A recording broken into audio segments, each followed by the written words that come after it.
అండి మీ పేరేంటి? నా పేరు ఇబ్రాహిం అండి. ఇబ్రాహిం గారు, ఆగస్టు 15 నుంచి ఈ కూటమి ప్రభుత్వం ఫ్రీ బస్సులు అంటున్నారు, ఆడవాళ్ళకి ఉచితంగా ఎక్కించుకుంటా అన్నారు. దానివల్ల ఎటువంటి ఇబ్బంది ఏముంది ఆటో వాళ్ళకి? ఇబ్బందే కదా సార్. ఏముంది మీ ఇబ్బంది?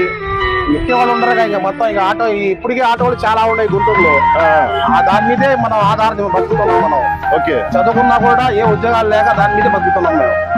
అలా కాకుండా మళ్ళీ ఫ్రీ బస్సులు అని, ఈ పోలీసులు చెకింగ్ అని, యూనిఫామ్ లేదని చెప్పి, లైసెన్స్ లేదని చెప్పి, తాగి అని ఏదో ఒకటి వందలు పెట్టి వాళ్ళు టైం వాళ్ళు చేసుకుంటున్నారు.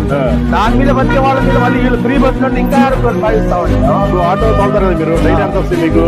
500 వస్తే ఎక్కువ. మాకు 500 వస్తామండి. 500 వస్తే ఎక్కువ. రేపు ఫ్రీ బస్ పెట్టి పరిస్థితి ఏంటి? 500 కూడా రావు. ఇంకా రావా? రావు. ఇప్పుడు గతంలో జగన్మోహన్ రెడ్డి గారు సీఎం ఉన్నప్పుడు మీ ఆటో వాళ్ళకి సంవత్సరానికి 10,000 ఇచ్చారు కదా. అవును. ఇప్పుడు చంద్రబాబు గారు సీఎం అయ్యి 14 నెలలు అవుతుంది. చంద్రబాబు గారు ఇచ్చారా మీకు డబ్బులు? కేసులు రాస్తున్నారు విడిగా. డబ్బులు వీలా మీకు? డబ్బులు ఈకుండానే కేసులు రాస్తున్నారు ఆయన విడిగా. కేసులు ఎక్కువైపోయినాయి. ఓకే, దానికి కూడా కేసులు రాస్తుంటే మేమేం చేస్తామండి?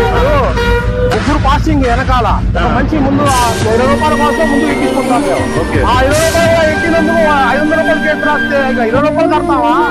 20 రూపాయలు ఆశిస్తే వాళ్ళం 420 రూపాయలు, 80 రూపాయలు కేసు కట్టాలి కదా సార్. ఆ ఎక్కిలేక 60 రూపాయల మీద చిన్నగా ఎట్లా పట్ల అక్కడ వస్తుంది జీవితాలు.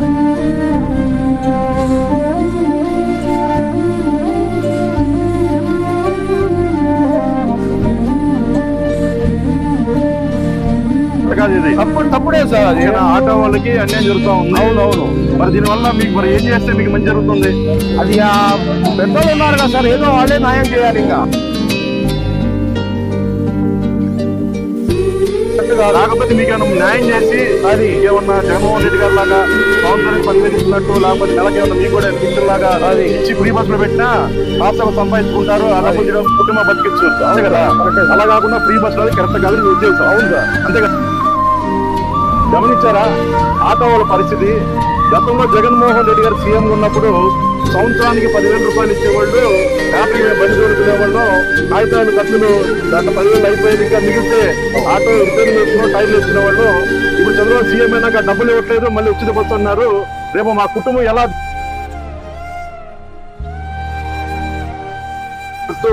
జై హింద్, జై జగన్.